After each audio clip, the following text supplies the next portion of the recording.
Let me tell you about the portfolio that made me physically cringe.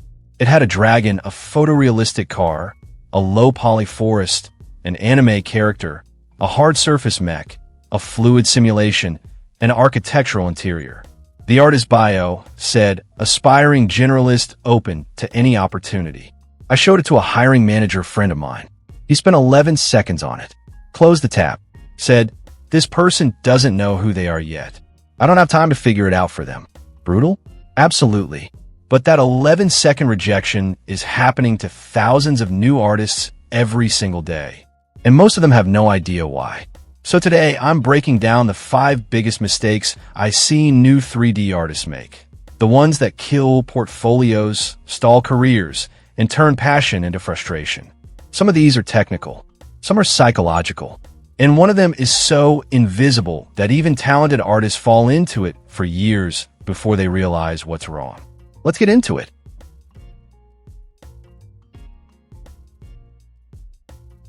All right, mistake number 1. And if you're currently doing this, I need you to hear me without getting defensive. You are not learning 3D. You're watching someone else learn 3D in front of you. I call it the tutorial treadmill. You fire up a video. You follow along. You pause, rewind, copy the settings, hit play, and at the end you have a donut, a chair, a sci-fi corridor that looks exactly like the thumbnail. And you feel accomplished. You screenshot it. You post it. You get some likes. And then you open the next tutorial. 6 months later, someone asks you to make something original. Just a simple prop. No guide. No narrator telling you which buttons to push. And your brain goes completely blank. Here's the truth that hurts. Tutorials teach you interface, not intuition. They teach you to copy, not to think. And the moment you step off the guided path, you realize you never actually learn how to problem solve. The fix? The 70-30 rule. For every hour you spend watching someone else work, spend 3 hours working alone. Break things, guess, fail. That's where the actual skill forms.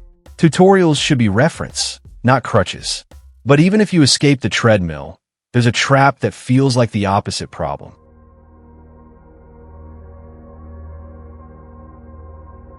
This one is sneaky because it looks like discipline.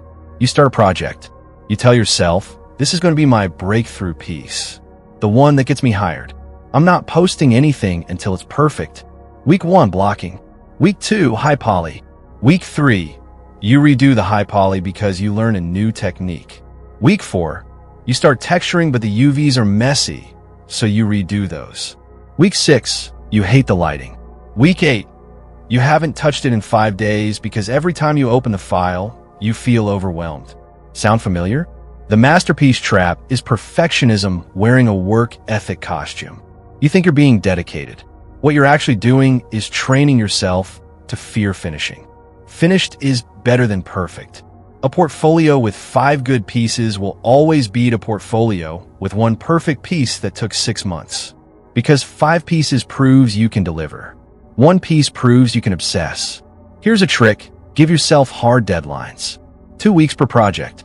When the timer hits, you ship it. Even if the edge flow is janky.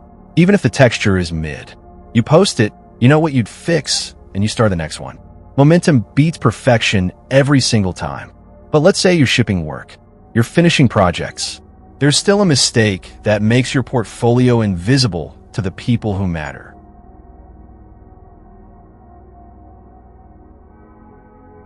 Okay, remember that portfolio I mentioned at the start? The dragon, the car, the anime girl, the mech, the architecture? Portfolio salad. A little bit of everything. Nothing that connects. Nothing that tells a story about who you are as an artist. And I get why it happens. You're excited. You want to show range.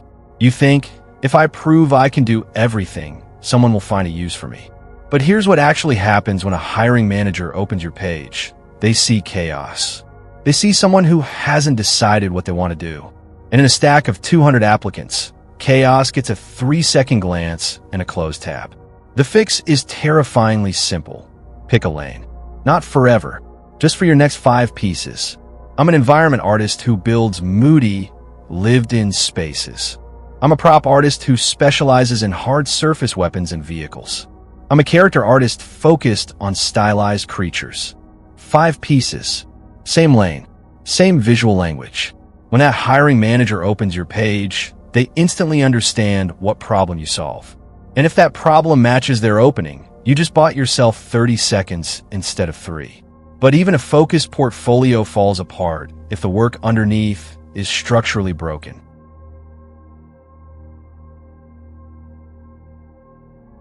This is the mistake that separates hobbyists from professionals. And it's not about making things pretty. It's about topology, UVs, edge flow, naming conventions, file organization, textile density, scale, the stuff that makes other artists want to hug you or murder you. I know a guy who made the most beautiful character sculpt I've ever seen from a junior artist. Stunning anatomy, gorgeous forms. He showed it to a lead character artist, excited for feedback. The lead opened the wireframe and literally laughed. Not meanly, just helplessly. The topology was so bad that rigging it would have been like trying to animate a bowl of spaghetti. The artist said, "But I was going to retopo it later." There is no later in production. Later is a fantasy you tell yourself. If you don't build clean foundations as you go, you're not building a portfolio piece. You're building a render that lives in a screenshot and nowhere else. Learn the boring stuff. Not because it's fun, because it's the difference between art and a product.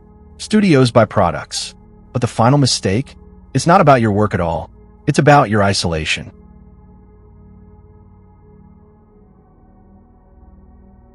This is the big one. The invisible killer. You sit in your room. You grind. You think, when my work is good enough, the opportunities will come. They won't. Not because your work isn't good enough. Because nobody knows you exist. Because you have no feedback loop. Because you're trying to figure out an entire industry by yourself through YouTube videos and Reddit threads. 3D is not a solo sport. Every professional artist I know has a network. A Discord. A former classmate. A Twitter mutual who roasted their topology and made them better. Someone who passed their name along when a job opened. My friend who got that studio job, he didn't get it from his art station. He got it because someone in a small online group said, "Hey, we're hiring juniors. You should apply." That connection bypassed the pile of 200 anonymous portfolios. The Lone Wolf Delusion tells you that community is optional, that networking is sleazy, that your work should speak for itself. Your work does not speak for itself. You speak for your work by showing up, by asking questions, by sharing ugly WIPs, by giving feedback to others, by being a person that other people want in a room. The artists who make it aren't necessarily the most talented. They're the ones who stop trying to do it alone. So there it is. The 5 traps. The tutorial treadmill. The masterpiece trap. Portfolio salad. Ignoring the boring stuff. And the Lone Wolf Delusion. If you saw yourself in any of these, congratulations. Recognition is the first step out. Hit that subscribe button, because this channel is where we talk about 3D careers without the sugarcoating. Every week, I break down the mistakes, the industry shifts, and the honest paths to getting hired. If you're tired of grinding in circles, you need to be here. Drop a comment and tell me, which of these 5 is hitting you the hardest right now?